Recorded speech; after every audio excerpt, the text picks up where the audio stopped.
High friends, welcome to my channel Archana vlogs. আমার চ্যানেলে তোমাদেরকে অনেক অনেক স্বাগত জানাই।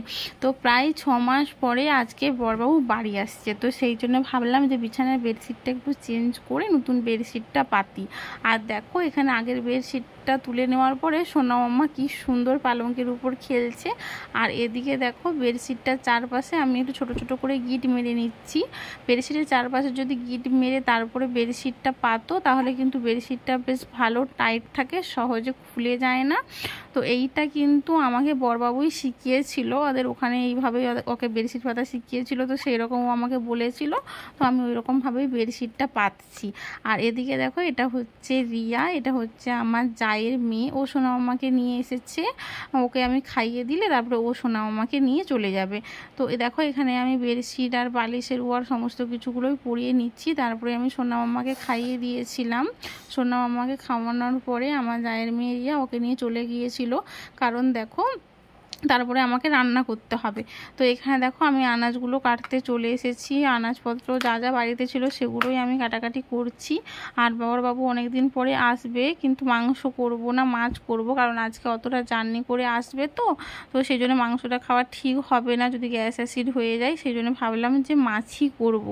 আর তোমরা অনেকে ভাবতে পারো এতদিন পরে বড়বাবু আসছে কিন্তু আমি বড়বাবুকে আনতে যাইনি কেন।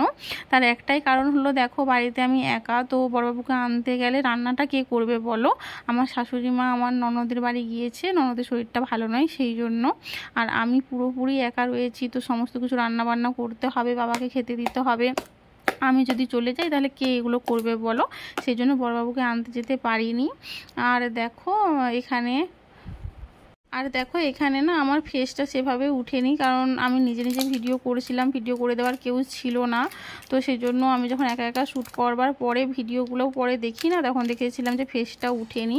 কী আর করবো বলো, একা এই রিসেন্ট ভিডিও করা শুরু করেছি, ব্লগ ভিডিও ডেলি দিচ্ছি। তো তোমরা একটু মানিয়ে নিও, পরে পরে হয়তো ভিডিওগুলো আরও ভালো আসবে।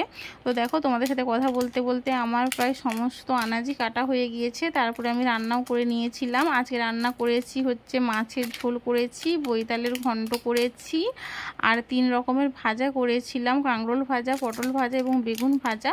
বেগুন ভাজাটাকে কি করেছি বলো তো, একটু পেঁয়াজ ভাজা, পেঁয়াজের সঙ্গে জিরা ভেজে না কাঁচা লঙ্কা দিয়ে মুলে নিয়েছি। এটা কিন্তু খেতে দারুণ লাগে, তোমরা কিন্তু ট্রাই করতে পারো।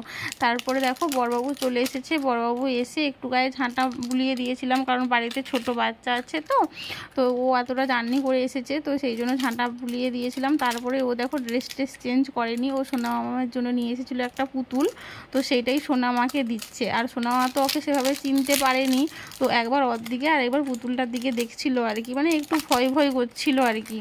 তো পুতুলের সাথে কিন্তু আরও অনেক কিছু এনেছে তার সোনা মায়ের জন্য, তো সেগুলো অবশ্যই তোমাদের সাথে অন্য আরেকটা ভিডিওতে আমি শেয়ার করে দেবো যে সোনা মার জন্য ওই পুতুলটা বাদেও আরও কী কী এনেছে। আর দেখো এই পুতুলটাও দিল্লি থেকে এনেছে, এটা 350 টাকা দাম নিয়েছে। তো আজ এটুকুই, দেখা হচ্ছে পরের ভিডিওতে। টাটা, সবাই ভালো থেকো, সুস্থ থেকো।